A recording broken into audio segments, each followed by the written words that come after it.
ラルチュラ鈴木浩二です。今回は海の幸のスパゲッティ煮をお教えします。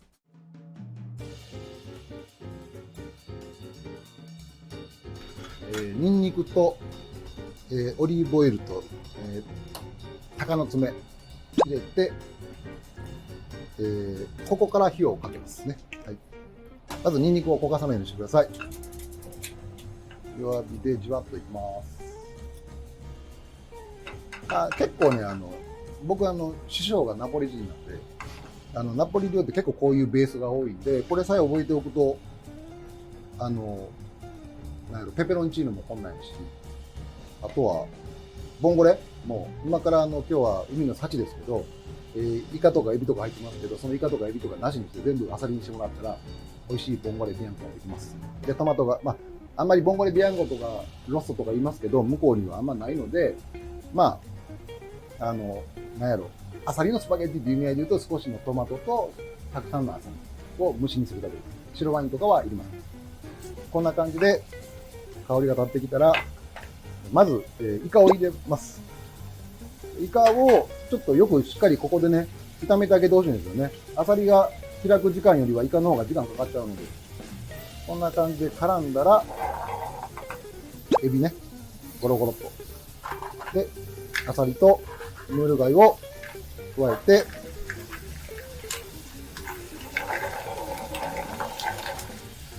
で、少しだけ塩します。もう、このエビとイカにするぐらいね、ほんと少し。で、蓋をして、弱火で蒸していきます。で、蒸してる間にスパゲッティを茹でていきます。これセレッツィオネオロシェフって言って、シェフが選んでるやつやで、みたいなやつなんですけど、スーパーに売ってません。残念ながら。ので、なんか好きなスパゲッティでいいですね。はい、今日でだいたい 1.35 ミリ。で、これ表示がね、だいたいね、5、6分で書いてますけども、ここポイントなんですが、5、6分で書いてたら、じゃあ6分としたら、5分かな ?5 分としたら、僕は、営業中は3分半茹でて、で、茹で上がったら、まだ硬いんですけど、もちろんアルデンテの手前なんですけど、鍋に加えて、少し、水分を、要はソースをパスタに含ましてあげます。ということをやります。で、5分なんで3分半茹でて、鍋の中で1分ほど煮込んであげて、で、盛り付けて30秒ぐらい。で、お客様の席に行くので、だいたい5分ちょいって感じです。だから、イメージは表示時間で茹で始めてから食べるまでって思ってもらった方が、逆算しやすいかもしれません。じゃあ、入れていきます。こんな感じで湯気が出てきたら、火を止めて、アサリとかムール貝が口が開いたサインです。じゃん。美味しそう。ね。見てください、この感じね。すみません。必要以上に寄りました。すみません。はい、で、これで、食べやすさを考えると、もう全部出して、から身を出してあげて、取ってしまった方が、食べやすいですよね。なんか、食べれてる時に手汚れんの嫌やからね。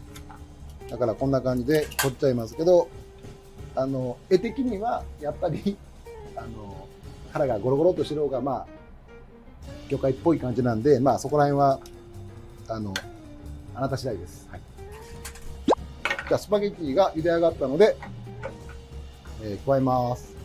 まだこんな感じ。でよく言うのが、スパゲッティのポイント、茹でるポイントは、食べるときにここがこれぐらいくっついたらいいよっていうか、それをよくイタリア人の人は言ってました。はい、これで、1分ほどこのお鍋の中でこんな感じでね、含ましていきます。水分がもう少し残ってるんで、これをちょっと煮詰めていきます。ならこんな感じでお汁が程よく乳化していい感じになってます。よく混ぜたら、あとは盛り付けるだけです。で、あとはもうパセリを。パセリやっぱね、最初に炒めることによってオイルにパセリの香りも移しましたけど、やっぱり生のパセリも美味しいので、こんな感じで、やります。海の幸のスパゲッティの完成です。